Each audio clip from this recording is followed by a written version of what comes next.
Hi guys, welcome to the Wealth Planner Budget Setup.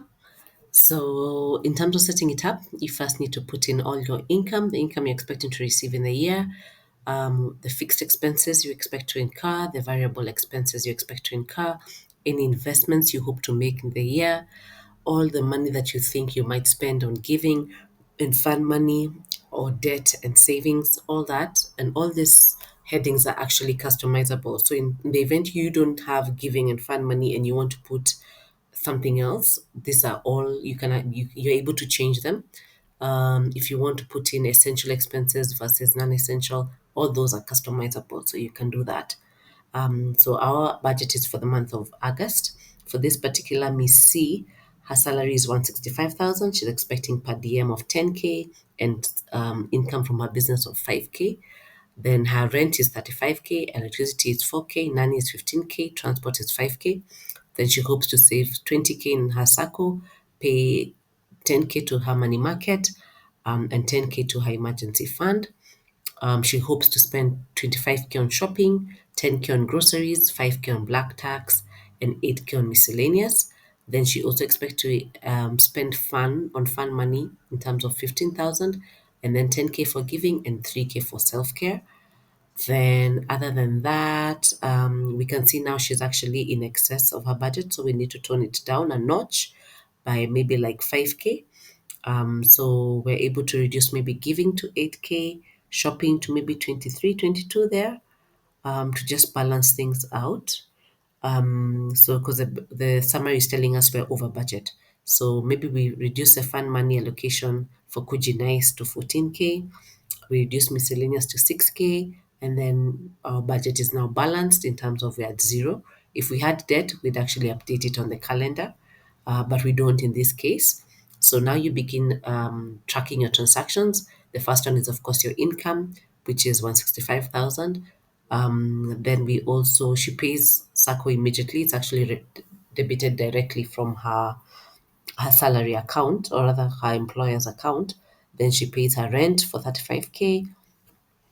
In this month of July, she still pays Kenya Power and she pays them 5K.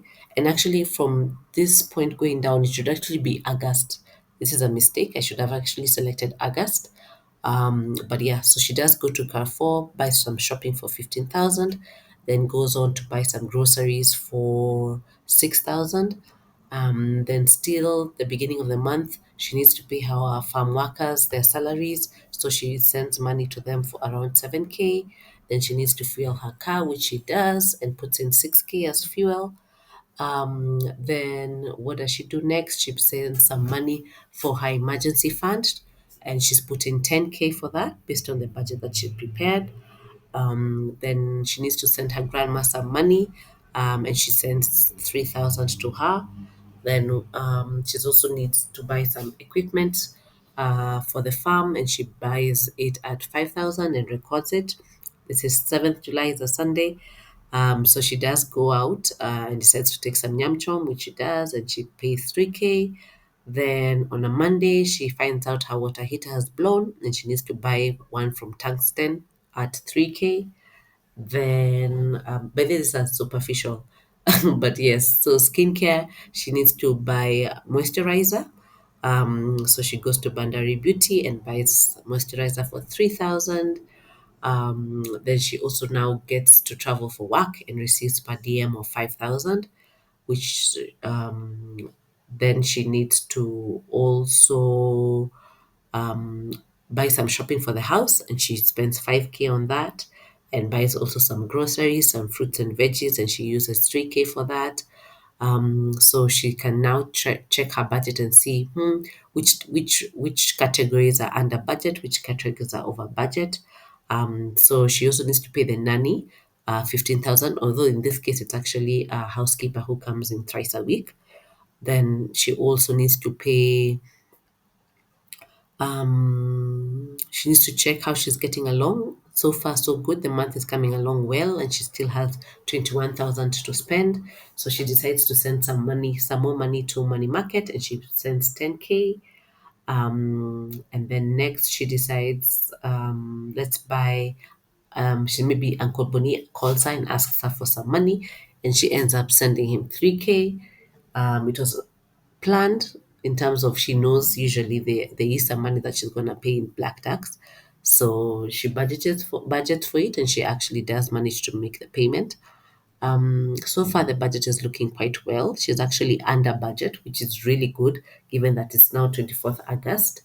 So she can see that still has money. She's still under budget for her variable expenses.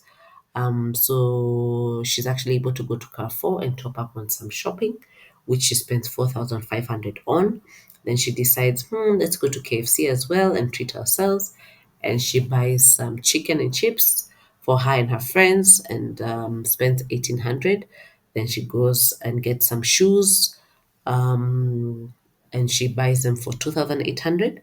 And you can tell now that her budget is actually quite balanced now.